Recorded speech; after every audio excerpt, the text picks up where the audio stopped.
На прыкладзе полькі паспалітоўкі, якую навучыўся граць ад свайго настаўніка Антона Адольфовича Высоцкага, я пакажу 3 хвыты, 3 манеры ігры смыкам на гэту мелодыю.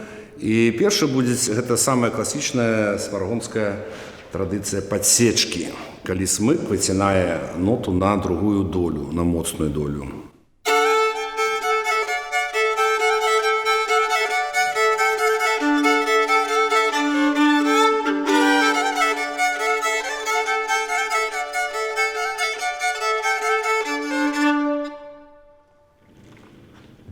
Другая тэхніка называецца граць на смык, калі смычок двигаецца на всю даўжыню воласа, і ў гэты момант праігрываецца мелодыя. Тая самая будет мелодія.